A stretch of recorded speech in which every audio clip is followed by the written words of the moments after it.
So, Senator Joe Manchin is doing his right wing media world tour. He recently stopped on Fox News, and, they questioned him on why he voted to allow the proceedings to go forward for budget reconciliation. And I'm just going to show you the interview. Just listen to what he has to say. One of the key votes in the Senate joins us right now. Democratic Senator from West Virginia, Joe Manchin. Senator, welcome back to Special Report. Thanks for having me, Brett. Appreciate it. Senator, I want to make clear what happened today. You voted to move the procedure forward on the budget resolution. You didn't vote for the package itself, the $1.9 trillion. You moved it forward. You have problems with the $1.9 trillion as it's written? Brett, basically, we know we have a challenge on our hand. We have a pandemic, and we're not sure what direction this pandemic's going, especially if the variants come into it. So the need for a pandemic relief is needed. People can decide on what the size of that needs to be. The president has said 1.9, and then my Republican colleagues and friends have taken a different approach. But at least they started this, and I thought it was a great meeting last night that the president. The first entertainment of any legislators was 10 of my friends and Republican colleagues who went and spent 2 hours with the president. That showed a tremendous gesture of goodwill. Now we just got to find a bipartisan way through. I voted to start a process, Brett. Big difference here between 1.9 and 600, obviously just on top line. But as you go into the specifics, the $1,400 stimulus checks, but the big one, are you for raising the minimum wage to $15 an hour? Brett, I don't think that's going to make it in because it doesn't fit within, I know it's an inside ball game, but inside the Byrd rule. Only thing we can do during this reconciliation is anything that comes within the financial realms of what we're dealing with. It's called a budget reconciliation. It has to be within the budget lines. That does not come within that at all, and it really needs to be debated. It doesn't work, and different states are different. Some states already have $15. I think anybody that goes to work in the morning and works 40 hours a week and works 50 weeks a year, that's 2,000 hours, should be above, a family of three, above the poverty guidelines. And that's not $15.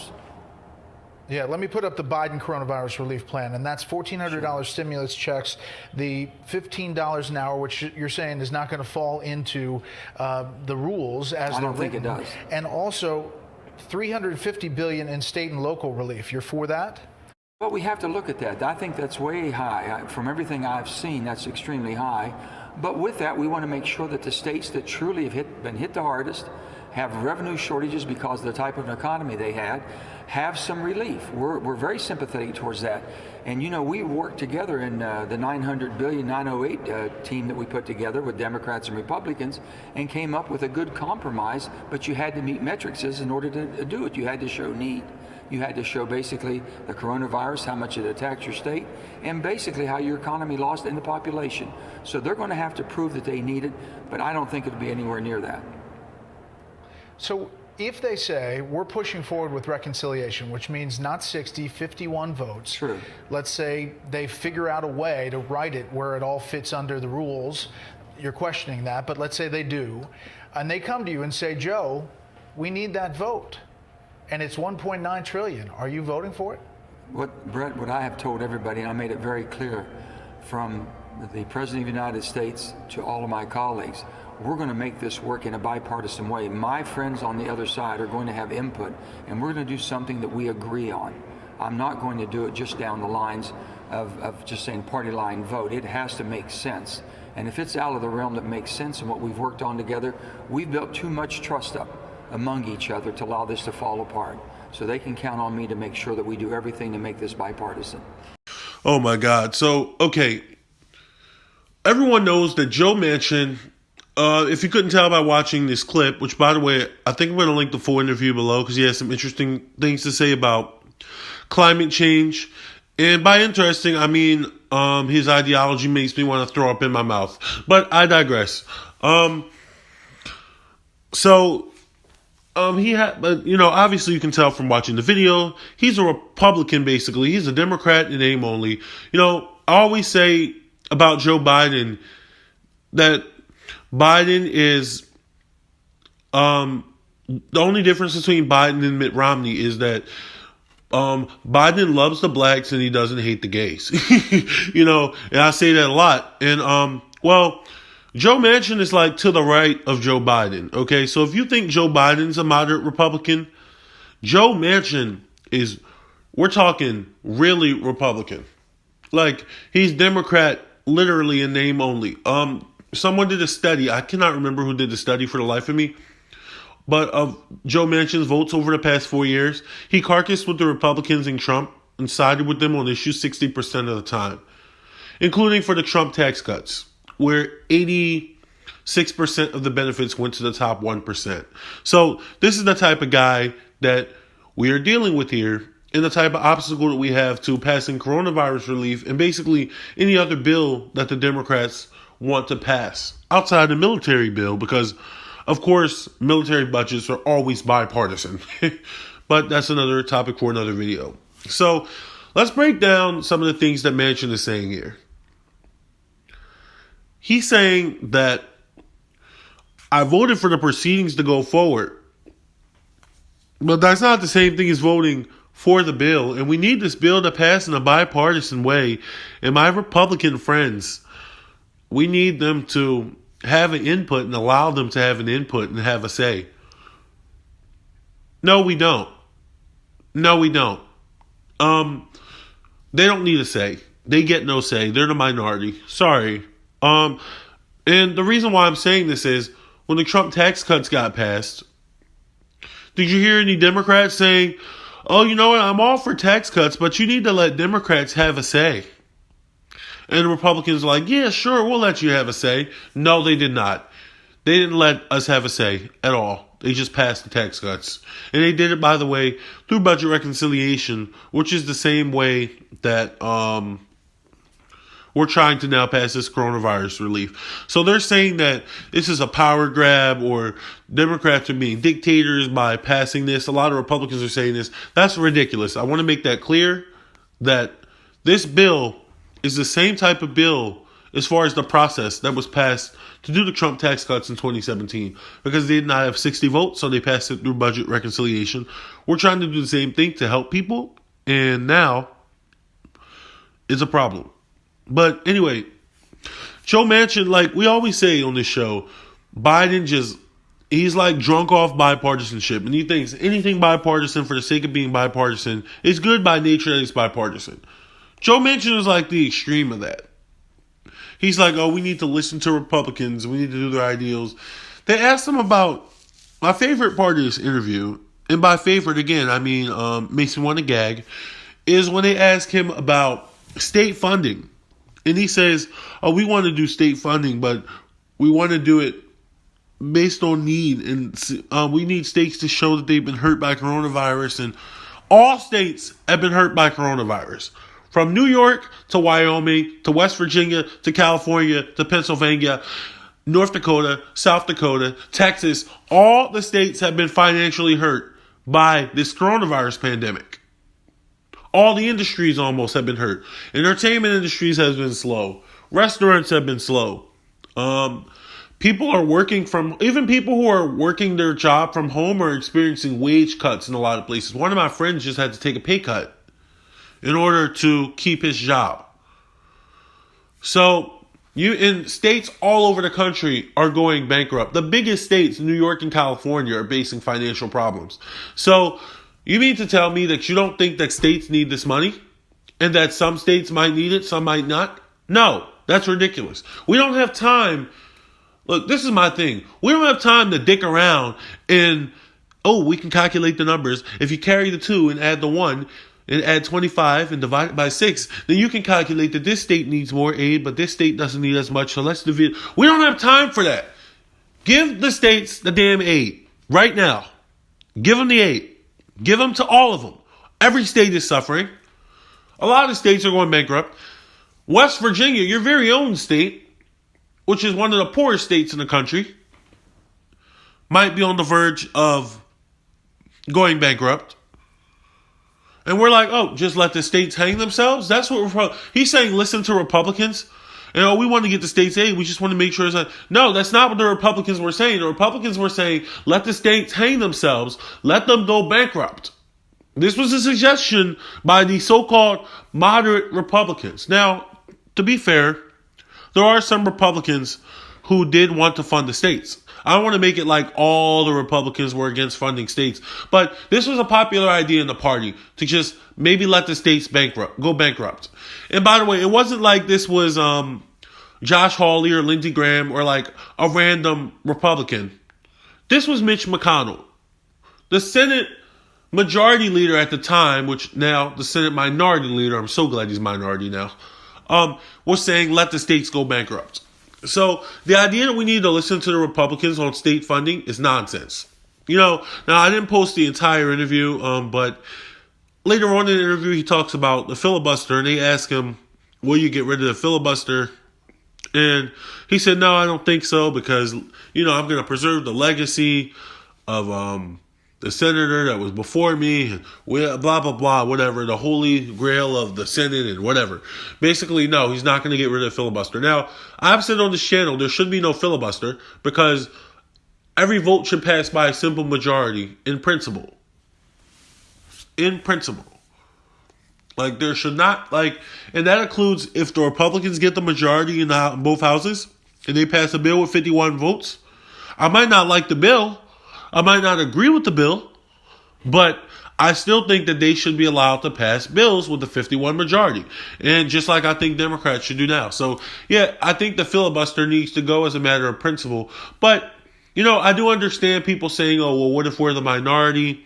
So I'm not going to get mad at somebody for arguing we need to keep the filibuster because, if we're a minority, we won't have any power. I understand that. I'm not going to be angry at them for that. However, I will say, like I said in my other video, in principle, there should be no filibuster, period. And if you're the minority, whether it's the party I agree with or disagree with, too bad, so sad. Try to win the next election and then go through the process of getting those bills repealed. But anyway, let's shift gears here a little bit. More so, let's talk about Manchin's answers to the questions. So, a lot of these questions he did not answer directly. He didn't answer. They asked him. Oh, excuse me, guys. I'm sorry. It's still early. They asked him, will you vote for this $1.9 trillion bill, or do you think the budget needs to come down? And of course, he said he thought the budget was too high. But he said, we need to pass this in a bipartisan way. We need to listen to Republicans. And they said, that sounds like a no. And he laughs and says, well, look, I think that we need to pass this together. This needs to be bipartisan, blah, blah, blah. So, yes, he's drunk on bipartisanship. But he did not say that he would not vote for a bill. This shows me that him and Kyrsten Sinema, despite the fact that they want to play that person who can reach across both aisles, are very much controlled by the Democratic establishment and the Democratic Party, because he could just come out and say, no, I will not vote for this bill, and boom, that's it. The bill basically dies because they only have 49 votes instead of 50. Now, maybe they can get a Republican in the Senate to vote. I know Josh Hawley and Ted Cruz had said they would support a relief bill, and that he wanted to do a bipartisan relief bill. But they're probably not going to go for $1.9 trillion. But let's play devil's advocate. Let's say one of them does. Okay, maybe you can still get it passed through budget reconciliation. However, I do think that if Manchin and Sinema wanted to just say, no, we're not voting for this, you have to cut the bill in half. Ultimately, the Democrats might have to capitulate because there's not really much they can do. I mean, they can say, hey, we're going to fund your primary opponent if you don't support this. Then I almost guarantee you they would flip their position and support it. But Democrats don't have a backbone like that. So, of course, they're not going to do that. So, he could just come out and say, hey, I'm not voting for this. But he won't. That shows me that he's going to fight and he's going to say we want to do it bipartisan and, oh, this is too expensive. But when it all comes down to it, he's going to vote for this bill. And for me, that's a very exciting indication. And Kyrsten Sinema is probably the same. And that excites me. Because you have two of the most conservative Democrats. Basically Republicans. Democrats in name only. One, Kyrsten Sinema from Arizona, and Joe Manchin from West Virginia. And although they're saying they want to do a bipartisan deal and we need to listen to Republicans, they're not saying they're not going to vote for the bill. So they're probably a lock to vote for the bill. Now, I wouldn't hold my breath on the bill staying the way it is, because I can imagine that the Democrats will probably make some concessions.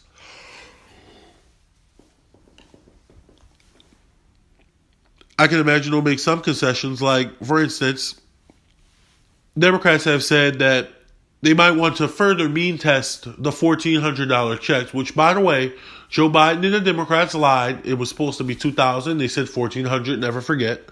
I will remind you guys that in every video until the relief package is passed, and maybe even more. But anyway, they already said, all right, if you make under $75,000 a year, then you can have it, basically. Now, there are some people who are saying, no, we should lower it to $50,000. And I'm just like, there are people it's already bad enough. There are people who make $100,000 a year who are hurting very badly financially. There are people who made six figures who lost their jobs as well, and who are struggling financially. They can't pay their mortgages.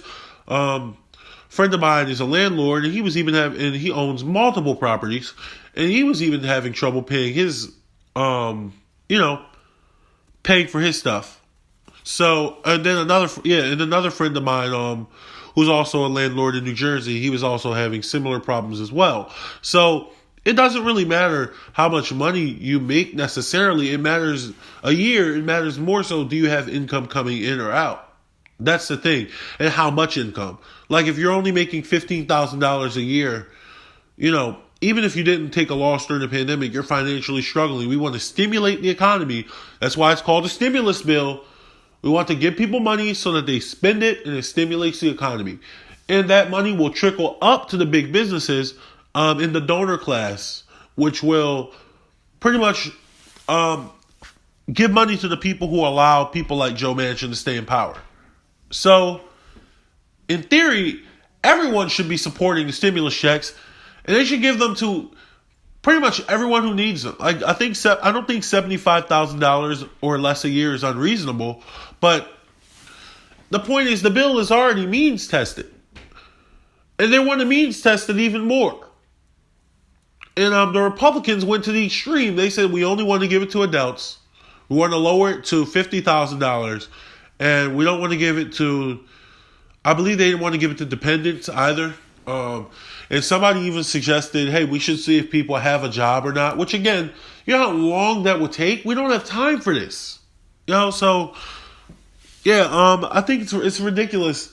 The fact that this is even negotiable, it should be non-negotiable. But that being said, I do think that Sinema and Manchin are moved, and if you watch the interview, the full one, also, he was very upset that Kamala Harris went to his state, and he said, I think that was a mistake, but, he was kind of letting it go. You could tell that really rattled him, that they went to his state to do an interview about the package. And you know what? I think it's working.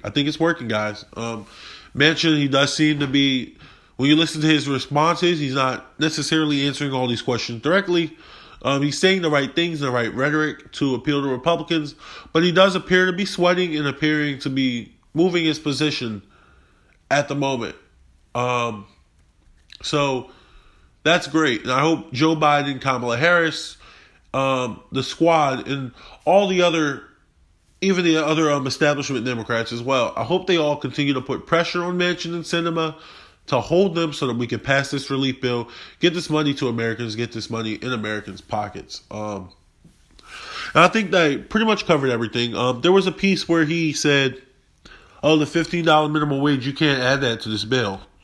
Which, to be fair, is a fair criticism. Depending on how you interpret the rules, maybe you can't add it, and maybe it's not legal, or maybe it's against the Senate rules. But then again, they can probably find a way around that. I mean, there's usually a way around it. There's a way around everything, pretty much.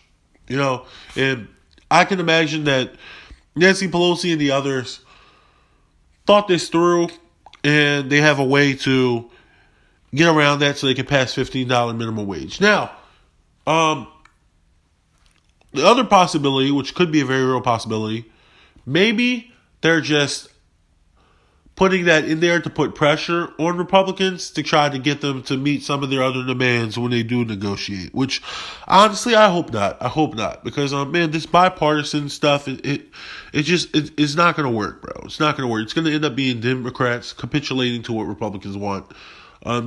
Democrats suck at negotiating. Do not negotiate. Just pass the damn bill. But that being said, does seem like Manchin is feeling the pressure. This is great, but it's still very nauseating how he just goes out of his way to try to appeal to conservatives. Like, I understand, yes, if you're talking about issues like abortion, for instance, or gay marriage or states' rights, guns, yes, conservatives probably, you appealing to conservatives that way makes sense because you come from a very conservative state. But if you're talking about cutting aid to people that people need, no one's going to support. I don't care how conservative you are. Poor people in West Virginia are overwhelmingly populist as far as what they think about minimum wage, wanting coronavirus relief packages, and all type of things like that. So this might impress your donors, but certainly will not impress the people in your state. But that being said, that's pretty much all I have to say about this, guys. You can like the video if you like the video.